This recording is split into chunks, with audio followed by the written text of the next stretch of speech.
이때에 예수께서 기도하시러 산으로 가서 밤이 새도록 하나님께 기도하시고 밝음에 그 제자들을 부르사 그 중에서 12를 택하여 사도라 칭하셨으니 곧 베드로라고도 이름을 주신 시몬과 그의 동생 안드레와 야고보와 요한과 빌립과 바돌로메와 마테와 도마와 알페오의 아들 야고보와 셀롯이라는 시몬과 야고보의 아들 유다와 예수를 파는 자 될 가롯 유다라.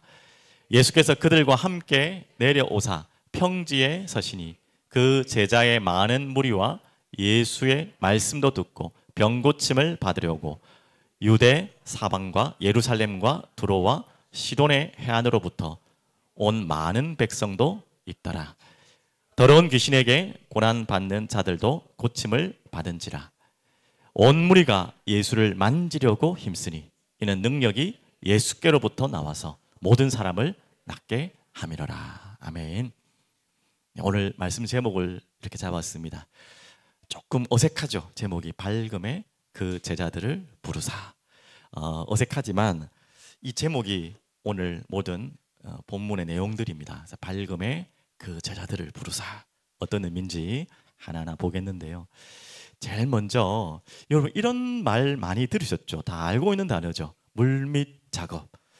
보통 뭐 많은 일들을 할 때 드러나 있는 일 이전에 물밑 작업을 한다 그러잖아요. 정치도 그렇고 모든 일에는 이것이 굉장히 중요합니다.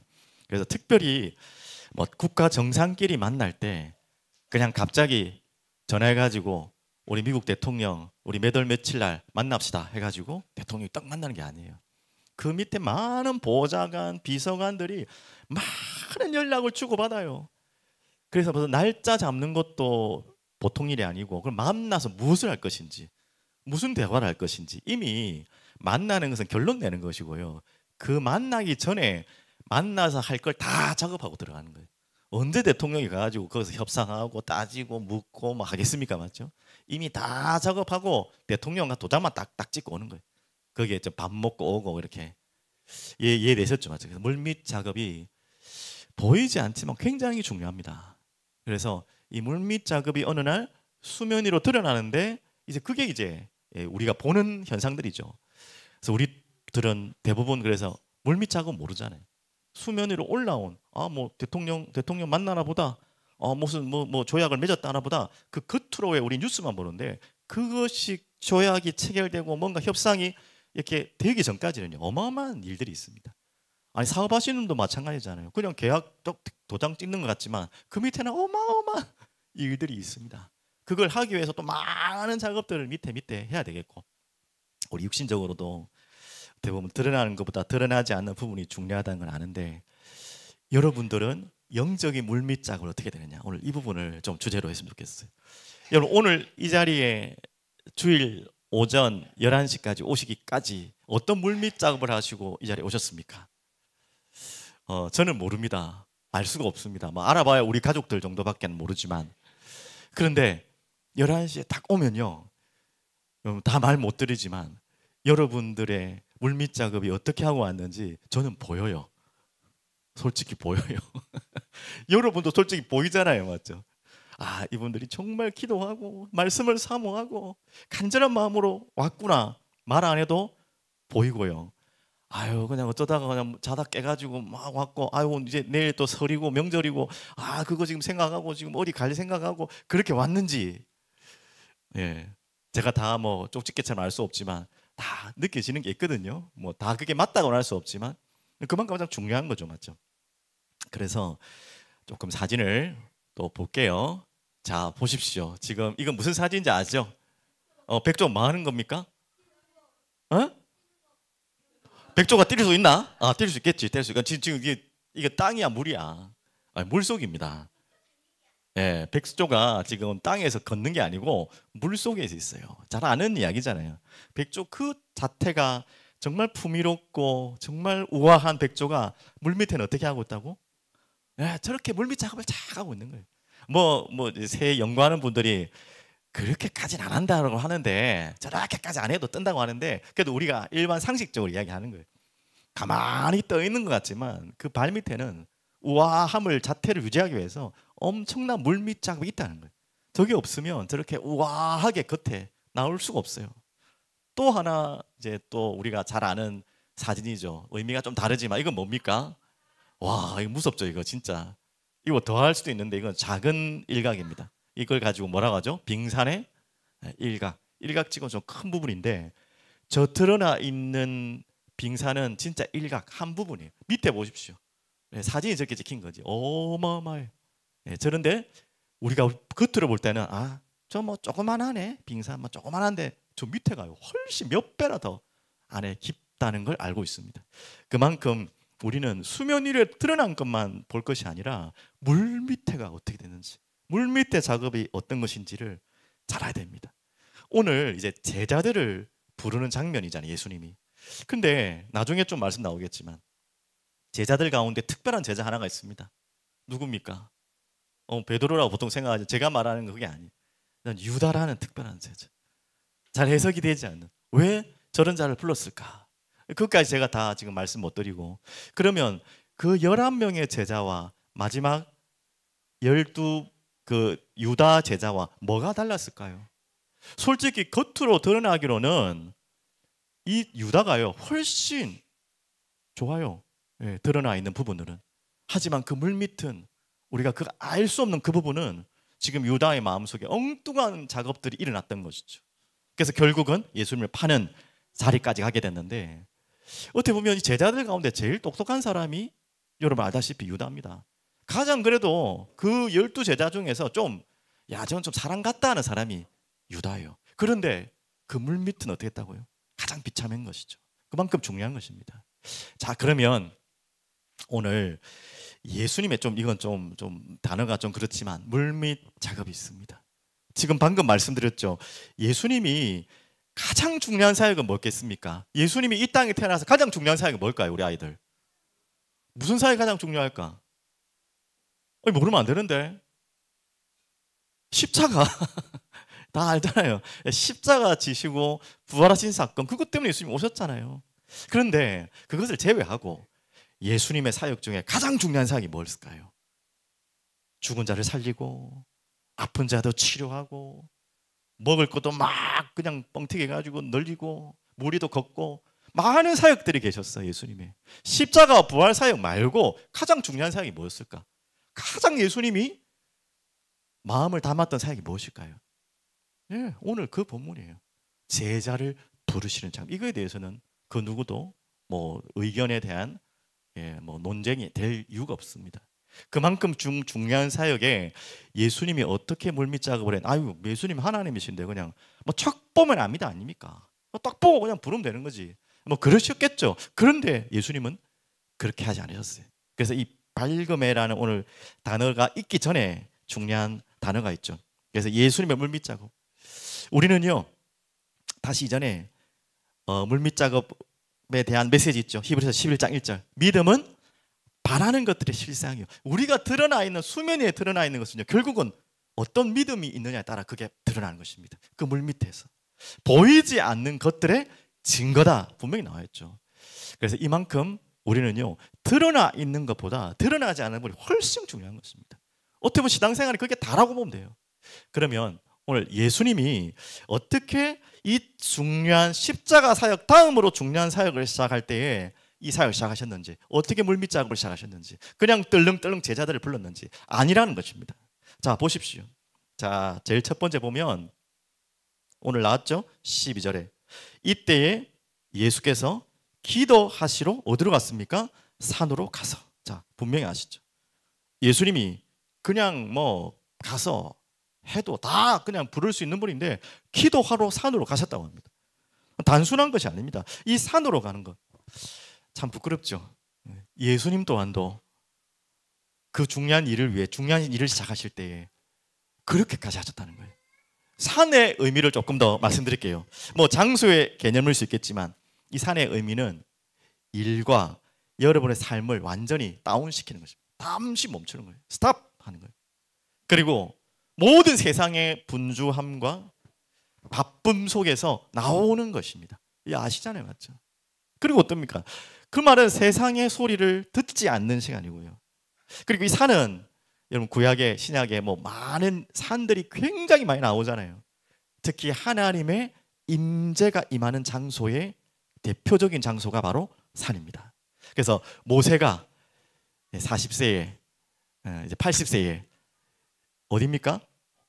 호렙산에서 하나님을 만나는 장소가 또한 호렙산. 호렙산이 꼭 시내산입니다. 또한 모세가 이스라엘 백성들을 데리고 하나님의 율법을 받을 때에 올라갔던 산이 또한 시내산이죠. 그만큼 하나님을 만나고 하나님의 말씀을 받는 가장 은밀하고 소중한 장소가 바로 산으로 표현되어 있어요. 또한 아브라함에게도 중요한 장소입니다. 자기 아들을 어디 산입니까? 바치는 산. 무슨 산? 우리 아이들 모래산? 모리아산. 모리아산에서 자기 아들 이삭을 바치잖아요. 진짜 바친 건 아니잖아요, 맞죠? 그 산에서 또 어떻게 됩니까? 결국 다윗의 시온산, 그리고 솔로몬의 성전이 세워지는, 연결되어지는 그런 중요한 의미와 결단과 믿음의 고백을 하는 장소가 바로 산의 의미입니다. 그래서 그 산으로 예수님이 직접 올라가셨어요. 뭐 다 아시겠지만 예수님이 틈만 남은 산으로 가셨어요. 그 무리들을 피하고 떠나서서. 그리고 더 참 마음이 부끄러운 우리에게 말씀이죠. 밤이 새도록 기도를 하셨대요. 나왔죠. 산으로 가신 것이 끝난 게 아니라 12절 나옵니다. 계속 밤이 새도록 하나님께 기도하시고. 아니 적당하게 기도하셔도 될 뿐인데, 아니 솔직히 말하면 기도 안 해도 되는 이 땅의 유일한 분 아니십니까? 근데 이분이요 산으로 따로 가셔서 또한 밤이 새도록 기도를 하셨답니다. 그만큼 중요한 일일 뿐만 아니라 중요한 의미가 담겨 있죠. 언제까지 기도하셨다고요? 언제까지? 밤새도록. 그러면 언제까지? 밤이 끝나도록. 샌다는 말은 끝났다는 말이잖아. 그래서 오늘 첫 번째 대절을 말한 거예요. 밝음에. 그 다음에 뭐죠? 밝음에 그 제자들을 부르사 나왔죠. 자, 그러면 우리도 주님을 따라서 무조건 밤을 새야지, 어두운 시간에 기도하고 해가 뜰 때까지 기도하는 것이 우리의 기도의 모델입니까? 그럴 수도 있겠죠. 그래서 우리가 철야 기도를 하는데 꼭 그런 의미를 넘어서 밝음에란 의미 무엇입니까? 밤이 새는 그 시간이 밝은 시간이잖아요. 그 시간이 뭡니까? 여러분 중요한 시작을 할 때 이 물밑작업이 중요하다 했잖아요. 우리 영적인 하나님의 백성들의 물밑작업은 무엇입니까? 뭐 기도 아닙니까? 당연히. 이 기도하지 않고 우리가 무엇을 할 수 있습니까? 예수님 또한 이렇게까지 기도하셨는데. 그러면 질문입니다. 언제까지 기도를 해야 될까요? 이게 질문이에요. 밤이 샌다는 말, 그냥 무조건 시간적인 개념입니까? 밤 저녁 해질 때 한 7시부터 이제 해 뜰 때, 요즘 몇 시에 해 뜨죠? 잘 모르시죠? 해 뜨는 시간 잘 모르시죠? 저도 잘 모르겠네. 한 6시? 7시? 좀 늦게 뜨나요? 예, 하여튼 그때까지 기도하는 것이 기도의 시간입니까? 그때까지 기도하면 되는 것입니까? 그 의미도 있겠지만 꼭 그런 의미가 아니죠. 이 밝음의 의미를 저는 그렇게 붙잡았어요. 여러분 언제까지 기도하는 것이 진짜 기도하는 것입니까? 그렇게 생각 안 해보셨어요? 여러분 중요한 일을 가지고 언제까지 기도해야 됩니까? 말해서 뭐합니까? 응답할 때까지 기도하는 거죠. 근데 이제 또 이게 질문이죠. 도대체 응답이 뭐냐 이 말이에요.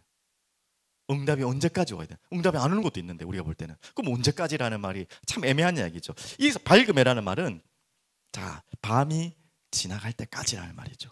우리는 그때까지 끝까지 기도하는 것입니다. 또 다르게 해볼까요?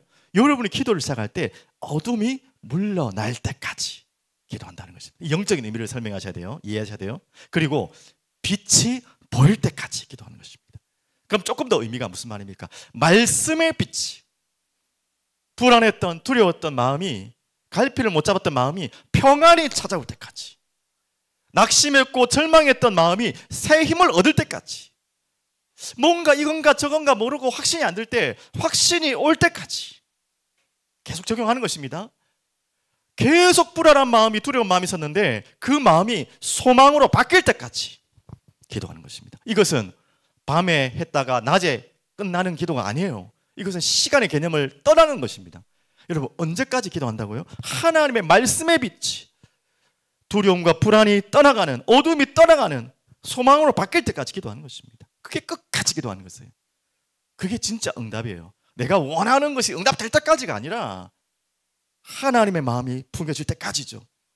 자, 그 예를 한번 들어보겠습니다. 예수님 또한 가장 중요한 시간에 지금 오늘 제자들을 부를 때에 이렇게 산에서 밤이 새도록 기도했고, 또 예수님의 간절한 기도가 있었던 때가 있죠. 제일 중요한 사역을 앞두고 있을 때. 지금 이거는 어떻게 보면 그 다음 사역이라 했잖아요. 가장 중요한 사역이 뭐라 했습니까? 십자가 사역이에요. 그 십자가 사역 전에 여러분 잘 아는 또 산에 올라가셔서 간절하게 기도했어요. 이때는 밤이 새도록 했다는 말이 없어요. 그 예수님의 기도에 어디까지 기도해야 되는 것입니까? 1시간입니까? 2시간입니까? 이게 아니라 했죠. 예수님은 이때까지 기도하신 거예요. 그리고 제자들에게 이때까지 기도하라고 했어요. 자, 보시겠습니다. 이르시되 아버지여, 만일 아버지의 뜻이거든 이 잔을 내게서 옮기시옵소서. 자, 이게 우리의 대부분의 기도잖아요. 지금 문제가 막 보여요. 문제가 올 것 같아요. 아니, 문제가 왔어요. 문제도 안 하는데 두려워요. 하여튼 내게 뭔가 왔어요. 이때 우리의 모든 기도는 이거잖아요. 이거 좀 피하게 해주세요. 해결해 주세요. 지나가게 해주세요. 끝나게 해주세요. 안 오게 해주세요. 뭐 이런 계속 기도하잖아요. 하지만 그것이 기도의 시작이었다면 기도의 끝은 언제 끝난다고요? 이렇게 끝나는 거예요. 그러나 내 원대로 맛이 없고 아버지의 원대로 되기를 원하나이다. 여러분, 이렇게 기도의 결론이 날 때 끝내시면 돼요. 아시겠습니까? 조고장창 우리가 무조건 될 때까지 기도하는 게 아니라 이게 기도의 끝이에요. 이해되셨습니까? 근데 여기까지가 말은 쉽지 잘 안 되죠. 이 시간이 죄송하지만 1년이 될 수도 있어요. 이 기도까지가. 이 기도하는데 1년이 걸릴 수 있다니까요. 이 기도하는데 10년이 걸릴 수 있어요. 아니, 절대 그러서는 안 되고 그러실 분 없어야겠지만 평생이 될 수 있어요.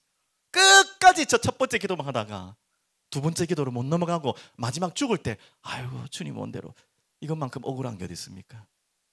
그래서 여러분, 기도의 끝은 언제가 끝이라고요? 저게 끝나는 것입니다. 내 원대로 맛이 없고 아버지의 원대로. 아유, 당연한 이야기를 뭘 목사님 다 저렇게 얘기합니까? 이 당연한 이야기가 안 된다네. 저렇게 해야 되는 기도 말고 여러분 마음속에서 진짜 우러나 있다니까, 저 기도가. 처음에는 저렇게 시작이 안 되죠. 당연히 답은 알지만 저렇게 안 되잖아요, 내 마음이. 그런데 어느 날 저렇게 답이 오는 거예요. 예수님이 가르치셨죠. 또한 제자들 기도하고 예수님이 따로 가신 거 아닙니까? 근데 제자들은 기도는 안 하고 속된 말로 자고 있잖아요. 그때 예수님이 하신 말씀 보십시오. 기도 위에 일어나 제자들에게 가시니까 슬픔으로 인하여 잠든 것을 보시고. 근데 이해는 됩니다. 제자들도 뭔가가 느껴지는 거예요. 불안한 거예요. 이게 뭔 일이 있겠다. 예수님도 말씀하셨고 뭔가 불길한 징조가 오고 불안함이 찾아오는데, 그로 인해서 예수님을 따라왔는데 예수님은 기도하고 있는데 얘들은 지금 잠들고 있는 거예요. 그래서 이렇게 말씀하십니다. 이르시되 어찌하여 자느냐, 시험에 들지 않게 일어나 기도하라 하시니라. 여러분의 기도의 끝은 언제라고요? 우리가 반드시 기도할 때는 이런 때 많이 기도하잖아요. 뭔가가 시험에 들 것 같고 시험에 들었거나 힘들 때 이러잖아요. 하지만 이것이 아니라는 거. 그걸 들지 않게 하기 위해서도 기도하고, 또한 뭡니까? 시험이 들었을 때도 우리는 기도하는 것입니다. 이것에 나오기 위해서, 맞죠? 그래서 우리의 기도의 끝은 언제라고요? 바로 밝음에. 밝음에 따까지 기도하는 거예요. 우리 언제까지 기도한다고요? 내 마음이 밝음에. 해가 뜨는 밝음이 아니라 내 마음에 하나님 말씀의 빛이 확 임해서 내 뜻대로가 아니라 하나님의 뜻대로. 시험과 두려움과 불안을 꽉 찼는데 어느 날 나도 모르게 문제가 해결되기도 전에, 되면 더 좋겠지만 드러나 있는 눈에 보이는 물 위의 부분은 하나도 해결이 안 됐는데 물 밑에 해결되는 거예요. 기다려 보십시오. 물 밑 작업이 끝나면 물 위에는, 수면 위로는 반드시 시간이 나오겠지만 드러나게 돼 있어요. 안 그렇습니까? 물 위에 드러난 걸 자꾸 기다리면 안 돼요. 물 밑에서 우리는 이거 하면 되는 거예요. 여러분, 이렇게 기도하시는 여러분 되시길 바랍니다. 그래서 여러분, 이제 새해가 시작됐습니다. 이제 내일 모레가 새해입니다. 그래서 음력 새해죠. 양력 새해는 이미 왔고, 양력 새해는 정신없이 나갔고, 이제 한 해가 또 시작됐구나 하는데 벌써 한 달이 지나고 이제 2달째가 다가오고 있습니다. 그리고 또 새해가 시작되죠. 그래서 자주 이야기하지만 우리나라는 참 좋은 것 같아요. 새해가 2번 오는 것이. 그래서 육신적으로 좋은 의미는 특별하게 없는 것 같고요. 영적으로는 우리가 잘 붙잡아야 됩니다. 새해가 지금 지나왔다면 이제 이 음력설을 통해서 여러분 새로운 시작하기 바랍니다. 그래서 우연이 아니라 이 새해 음력설 끝나고 바로 대신방이 스케줄상도 그렇지만 또 함께 뭐가 되죠? 아시죠? 금식기도 이제 새벽기도 한 주간 짧은 시간입니다. 기도가 진행됩니다. 그리고 말씀 사경회로 진행됩니다. 그래서 그 시간에 그냥 무조건 그냥 막연하게 뭐 하는 것이 아니라 여러분한테 조금 함께 할 수 있는 걸 드릴 겁니다. 그래서 그 시간 일주일 짧지만 이번에 요한복음을 좀 읽을 겁니다. 요한복음 21장까지 있잖아요. 그래서 첫날은 요한복음 1장 너무 중요하니까 읽고 그 다음부터는 4장씩 하루에 4장씩 하면 5일 딱 걸리거든요. 그럼 21장까지 요한복음을 전체 깊이 여러분 묵상할 겁니다.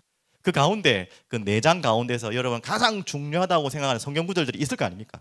그 한 구절은 하루에 한 구절씩 암송하고 그건 여러분 정하는 거예요. 제가 안 정해 드릴게요. 내가 2장부터 4장까지 읽었는데 야, 이 성경 구절이 너무 내 마음에 정말 하나님 부딪혔다. 그러면 그 구절을 메모해 놓고 하루 만에 외우는 것입니다. 암송하는 것입니다. 그렇게 하면 뭐 최소한 5구절 정도는 충분히 우리가 암송하겠죠. 그렇게 해서 프로그램 하자는 게 아니라 정말 내 마음에 이걸 담는 거예요. 내 마음의 어둠이 밝아지는 시간을 가지는 거예요. 진짜 기도하는 시간을 가지는 것입니다. 저는 저 개인적으로 그래요. 한 3일 정도를 금식할 생각을 하고 있습니다. 온전히 3일. 여러분 마음대로 꼭 식사든 뭐 하루에 한 끼씩 일주일을 하셔도 되고 또한 뭐 하루를 그냥 몽땅 하고 뭐 하루에 한 끼씩 해도 되고 아니면은 밥을 굶을 수 없는 분들 말씀드렸듯이 내가 뭐 미디어를 이번에는 안 보겠다. 나를 자꾸 마음과 생각을 혼미케 하고 빼앗게 하고 또 무너뜨리는 뭔가 있잖아요. 그걸 끊겠다. 이번 일주일만이라도 그렇게 하시든지 여러분 하나님 마음 주시는 대로 계획을 잡으시고 한번 하나님 앞에 정말 나오시길 바랍니다. 새로운 시작을 해야 되잖아요. 여러분 인생, 우리 교회, 여러분의 후대 새로운 시작해야 될 때잖아요. 지금 우리 나라도 마찬가지고 그러면서 나라와 민족을 두고 진짜 기도하고 또 우리 가정을 두고 또 기도한 영혼들 제가 작년부터 말씀드렸잖아요. 이제 진짜 대신방 기록 카드에도 적어주시고 그 특별 기도할 때도 적어주십시오. 내가 정말 기도하는 영혼 뭐 한 분이든 두 분이든 세 분이든 너무 많이 적지 마시고 진짜 기도하실 마음 주신 분들만 몇 분 적으셔서 일주일 내내 한번 기도해 보시고 그렇게 한번 여러분 중요한 시작에 예수님이 자신의 가장 중요한 사역을 하실 때 밤이 새도록 그 밝을 때까지 예수님 자신도 그 자신에게 이 밝음이 올 때까지 날이 셀 때까지 기도하셨는데 우리가 진짜 지금 이 새로운 중요한 시작의 이정표에 우리 이것을 해야 될 때입니다. 오늘 다 함께 이 축복 속으로 들어가기를 간절히 축복드립니다. 그래서 이제 본격적인 시작을 하시는 거죠. 이제 제자들을 부르사 그냥 부르신 것이 아닙니다. 이렇게 기도하시고 중요한 시작을 하신 것입니다. 자, 그런데 저도 좀 의문이 되고 질문이 된 부분이 있었어요. 제자들을 부르시는데 얼마나 중요한 제자입니까? 예수님의 사역을 대신 감당해야 될 엄청난 중요한 사역자들이죠. 또한 이들을 통해 교회가 세워질 것입니다. 12명을 불렀어요. 좀 부족한 것 같기도 하고 좀 많은 것 같기도 한데 왜 12명을 부르신지 아십니까? 12명 왜 불렀을까요? 12명이 다니기는 조금 복잡하잖아요. 맞죠? 한 대여섯 명이 딱 좋을 것 같은데 12명을 부른 이유가 뭔지 아십니까? 바로 12이라는 이스라엘의 숫자는 완전 수도이기도 하고 12이라는 또 구약의 숫자가 있잖아요. 12 지파. 분명히 그렇습니다. 그렇게 실제적으로 누가복음 21장에도 그렇게 나와요. 제가 한번 다시 보시면요. 누가복음 뒤에 21장 몇 절인가요? 잠시만요. 제가 12지파를 부르는데요. 22장 30절이네요. 누가복음 22장 30절. 30절에 보시면 이렇게 나옵니다. 예수께서 그때에 아니네요. 잠시만요. 22장 30절 제가 잘 너희로 내 나라에 있어 내 상에서 먹고 마시며 또는 보좌에 앉아 이스라엘 12지파를 다스리게 하려 하노라. 그렇게 나왔죠. 그래서 어떻게 보면 구약의 12지파 그리고 신약의 12제자. 그래서 이 두 가지를 합쳐서 24장로 뭐 그렇게 또 계시록에 나오잖아요. 한마디로 모든 이 인류의 백성들을 살리기 위해서 하나님 먼저 부르신 숫자죠. 맞죠? 그렇게 제자들을 부르셨습니다. 그런데 부르셔서 또 어떻게 했습니까? 또 어디에서 부르셨습니까? 산으로 제자를 부르셨어요. 여러분 잘 알고 계셨습니까? 예, 산으로 부르셨어요. 자신이 산에서 기도하시고 산에서 밤새도록 기도하신 이후에 제자들에게 가르치려고 하는, 제자들에게 전달하려고 하는 가장 중요한 사역 중에 사역이 뭐냐? 전달하고 싶었던 게 뭐냐? 똑같았던 거예요. 자신이 그렇게 밤새도록 날이 셀 때까지, 밝을 때까지 기도하셨던 것처럼 제자들에게 가르쳐 주려고 하는 것도 바로 이겁니다. 부르실 때, 부르시자마자 산에서 부르심을 받았고요. 또 아까도 제가 말씀드렸잖아요. 예수님이 십자가 지시기 전에 가장 중요한 사역을 하기 전에도 제자들을 어디에 데리고 갔다고요? 혼자 가신 게 아니라 겟세마네 산에 함께 데리고 갔어요. 자신은 기도하고 기도하라고 했는데 또 기도하지 않고 잠들고 있는 그들에게 또 기도의 메시지를 던지기도 하죠. 그만큼 중요하죠. 그렇게 제자들을 부르십니다. 근데 또 한 가지 제가 질문 드리는 게, 그렇게 중요한 12명, 작은 숫자지만 또 많은 숫자라고 하지만 전 세계를 보면 너무 작은 숫자잖아요. 왜 하필이면 예수님은 왜 그 동네에서 그냥 고만고만한 사람들 불렀을까요? 하는 생각이 들더라고요. 아니 진짜 이 정도면은 그냥 전국의 각지에서 장원급제할 사람들 다 불러야 되잖아. 시험을 쳐가지고 예수님 나름대로의 뭔가 다니시면서 전 세계를 다니셔도 되는 분이잖아요. 전 세계를 다녀셔가지고 진짜 괜찮은 인간들, 괜찮은 인물들 불러가지고 딱딱 12명을 꽂아야 될 텐데, 참 보시면 우리도 민망할 만큼 그냥 근처에 두루두루 있는 사람들, 평범한 사람들, 특별히 어부, 거의 절반이 어부잖아요, 맞죠? 그리고 뭐 마태, 여러분 잘 아는 세리, 그리고 뭐 열심당원, 또 뭐 이런 자들, 그렇게 대단하지 않은 사람들을 불렀어요. 그 이유는 무엇입니까? 하나님 뜻이니까 우리는 이유를 모릅니다. 그걸 통해서 우리가 알아야 될 것은 우리 또한 대단하고 특별해서 부름받은 존재가 단 하나도 없다는 것. 부르시는 자의 소원이고 원하시는 대로 우리를 부르셨다는 거예요. 그래서 우리는 은혜라는 고백밖에 할 수 없고 감사라는 고백밖에 할 수 없는 것입니다. 맞죠?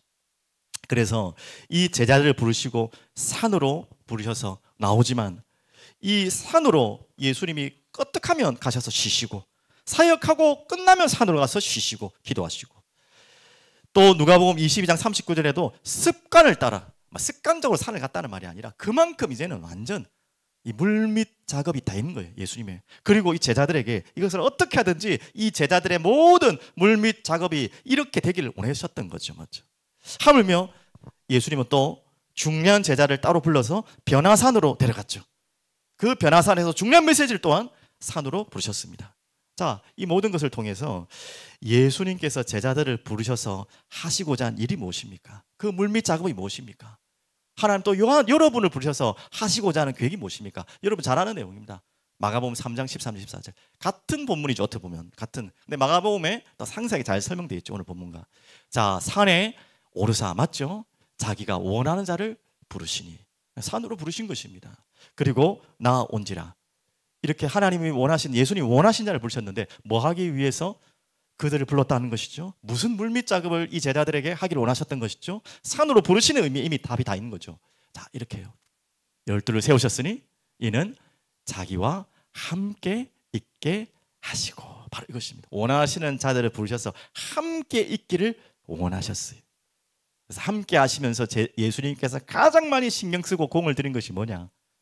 함께하는 비밀을 누리는 바로 이 기도의 비밀이었습니다. 이것을 어떻게 하든지 자기가 가진 이 비밀을 제자들에게 함께 나누고 싶었던 것이죠. 자, 그러면서 이제 두 번째는요, 제자라는 말이 사도라는 말과 혹시 무슨 차이가 있는지 아십니까? 같은 의미 아닙니까? 제자와 사도의 차이점을 아십니까? 저도 솔직히 이번에 알았어요. 같은 말인 줄 알았어요. 제자의 의미는, 같은 의미는 맞는데 좀 의미가 달라요. 부르심을 받은 자가 바로 제자의 의미입니다. 그래서 어떻게 보면 소명과 같은 의미죠. 여러분과 저를 우리가 자원해서 간 것이 아니라 주님이 선택해서 부르심 하신 거죠. 우린 그래서 부르심을 받은 자 의미가 제자라면, 그래서 부름 받은 자에게 하나님이, 예수님이 원하시는 것은 함께 있기를 원하시는 거예요. 하나님과 깊은 교제하기를 원하시는 거예요. 쉽게 말하면 기도하기를, 기도 비밀을 가르치기를 원하시는 거죠. 그러면 반대로 사도라는 말은 다른 말입니다. 사도라는 말은 여러분 잘 모르시죠? 무슨 말인지 아세요? 예, 힌트를 드리면, 힌트가 더 어렵겠지만 아포스텔로스, 이게 힌트입니다. 죄송합니다. 이게 뭐 원어인데 아포는 따로, 스텔로스는 세우다. 자, 이제 좀 무슨 말인지 알겠죠?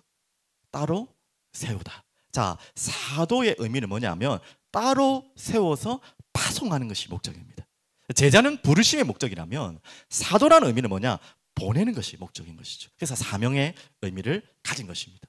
그래서 이제 사도라 칭함을 보십시오. 이 13절에 제자들을 부르사, 그냥 제자라고 하면 될 텐데 왜 또 사도라 칭하셨냐면 불러서 자기와 함께 있는 비밀을 가지고, 기도의 비밀을 가지고 보내려고 하는 것이죠. 그 의미가 있는 것입니다. 그래서 여러분은 항상 기억해야 됩니다. 여러분 이 땅에 제자로 살고 싶지 적당히 살고 싶은 분 없잖아요. 이미 여러분이 교회에 왔다는 거, 지금 이런 시대에 예배를 드리고 있다는 것 자체가 이미 여러분을 하나님 부르신 거 아닙니까? 그럼 부름받았다면 그 비밀을 가지고 끝이 아니에요. 어디로 가야 됩니까? 보내심을 받는 것입니다. 여러분의 모든 각자의 자리로 보내심을 받는 자, 그게 대해서 여러분 꼭 기억하시고 마음을 담으셔야 돼요. 그래서 오늘 본문 보시면 17절에 보시면 예수께서 그들과 함께 뭐 했다고요? 내려오사. 처음엔 산에 올라갔다는 말이죠. 지금 잘 안 나와 있지만 이 부분에는 올라온 다음에 함께하는 비밀과 함께 우리에게 원하시는 것은 내려가라는 거예요. 그 지금 베드로는 그걸 변화산에 착각해가지고 내려가기 싫다고 뭐라 했습니까? 여기에 초막셋을 짓고 영원히 거주하고 싶습니다. 맞습니다. 우리 그런 마음이죠. 근데 하나님의 뜻과 마음은, 예수님의 마음과 뜻은 그것이 시작이지 그것이 끝이 아니라는 거예요. 그것을 통해서 세상으로 내려가라는 것입니다. 그들과 함께 내려오라는 것입니다. 그래서 뭐 하라고요? 17절 19절 보셨잖아요. 내려오셔서 뭐 하셨습니까? 평지에 서시니, 이제 우리들의 자리들이죠.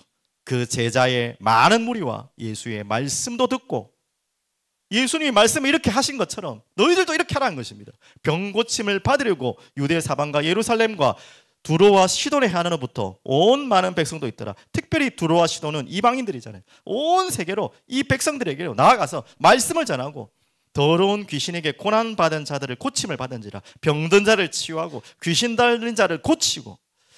그러면서 19절 온 무리가 예수를 만지려고 힘쓰니. 가장 소망이죠. 이거 외에는 소망이 없어요.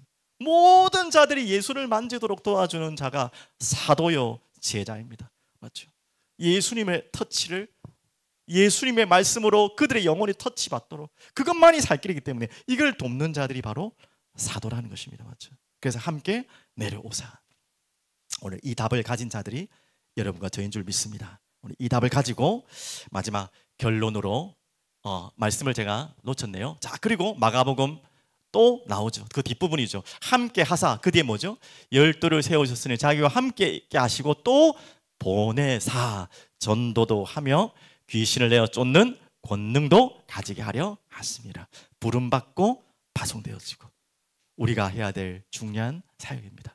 하나님 우리를 그렇게 이 일을 위해 부름받았고 부르셨습니다. 그래서 우리가 이 지금 특별 뭐 새벽 기도다, 특별 또 뭐죠? 뭐 금식 기도다, 또 뭐 말씀 사경이다. 이 시간은 어떤 시간이라고요? 이제 부름받은 시간이라면 우리가 함께 모여서 하나님 함께하는 비밀을 누리고 은혜를 받는 시간이라면 이게 끝이 아니라는 거예요. 이걸 가지고 우리는 뭡니까? 평지로 내려가는 것입니다. 주님과 함께 내려가는 것이에요. 우리들의 자리로 내려가기 위해서 어떻게 보면 모이는 것이죠. 맞죠? 이 비밀을 이런 마음에 꼭 담으시기 바랍니다. 자, 그러면 마지막 결론입니다. 자, 제자들의 물밑 고백입니다. 이제 다시 돌아오면 그 11 제자와 참 안타깝지만 이 유다, 가룟 유다의 차이는 무엇일까요? 서론에 좀 말씀드렸지만 차이는 뭐겠습니까 도대체? 아니 겉으로는요 진짜 이 가룟 유다가 더 멀쩡했다니까요.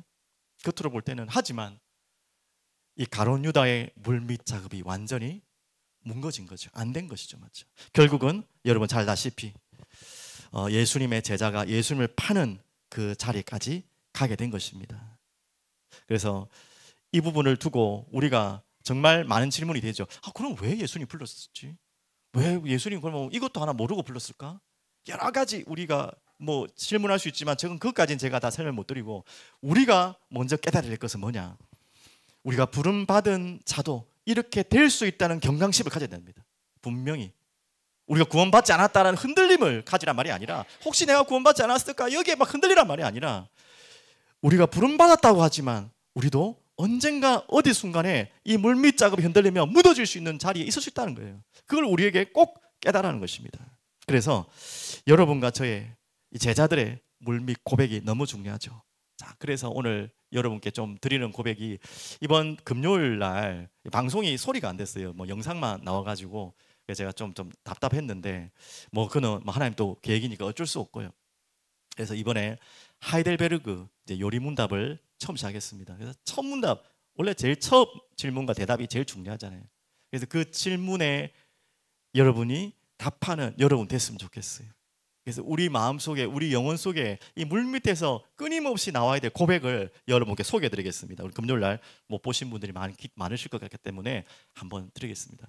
우르시누스라는 분께서 이 129문 문과 답을 만들었거든요. 프레드릭 3세라는 분이 이 하이델베르그, 독일의 하이델베르그라는 도시에 성조했는데, 우리 도시에 있는 모든 사람들이 하나님의 말씀을 좀 알고 정말 바르게 세워졌으면 좋겠다. 얼마나 귀한 정치인입니까? 우리 진짜 이런 정치인 나오도록 기도해야겠죠.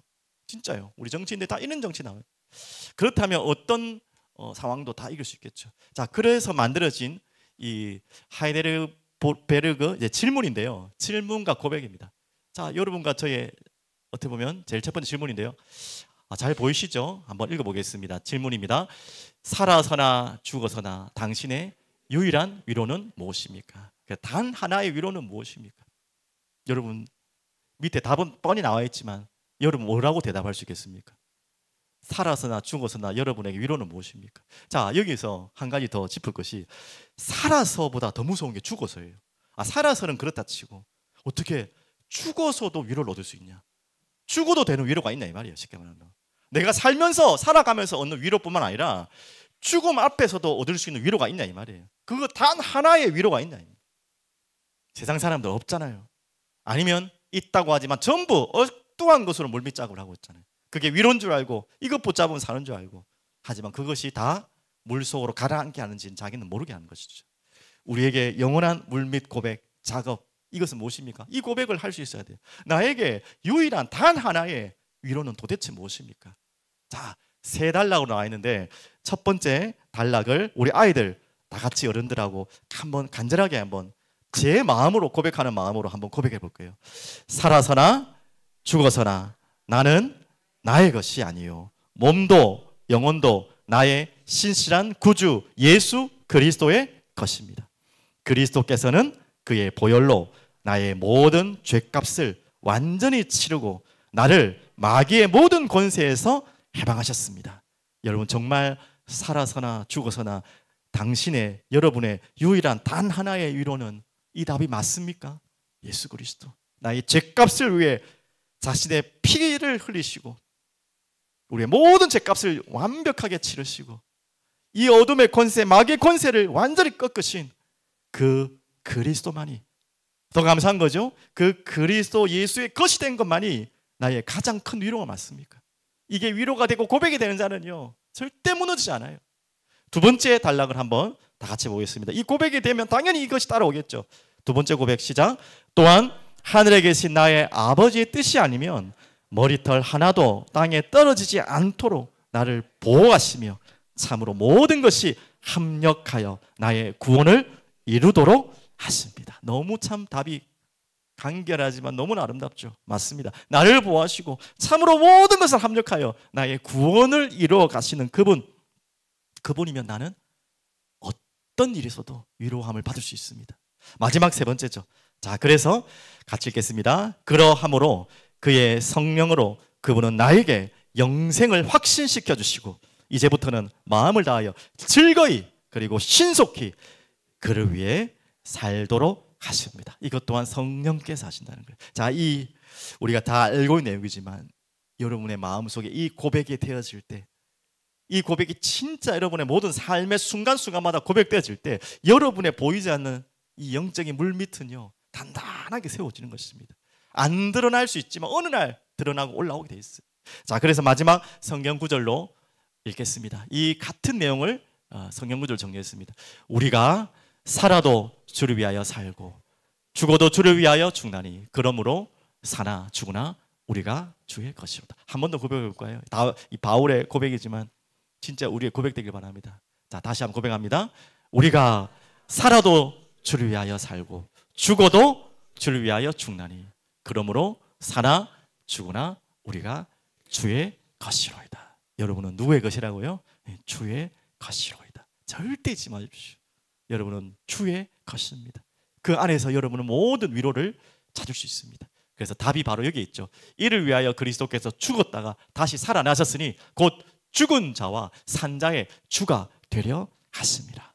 죽은 자와 산자의 주가 되시는 그 주님이 여러분의 주인이시고 내가 그분의 것인 순간부터 여러분은 어떤 외로움과 두려움 속에서도 위로함과 소망을 찾을 수 있는 존재임을 깨달으시길 바라겠습니다. 기도하겠습니다. 전능하신 하나님 아버지, 중요한 또 명절을 앞두고 음력 새해를 앞두고 또 우리가 기도하기를 소원합니다. 우리의 교회가 함께 기도하기를 소원합니다.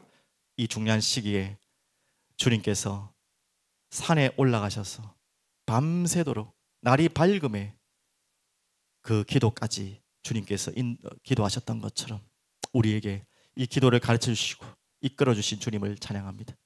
하나님, 우리가 모든 것을 새롭게 시작하기를 원하오니 주님이 기도하셨던 것처럼 산에 올라 기도하며 주님 앞에 엎드리는 귀한 우리 새해가 될 수 있도록 인도하여 주시옵소서. 감사드리며 살아계신 예수 그리스도 이름으로 기도드립니다. 아멘.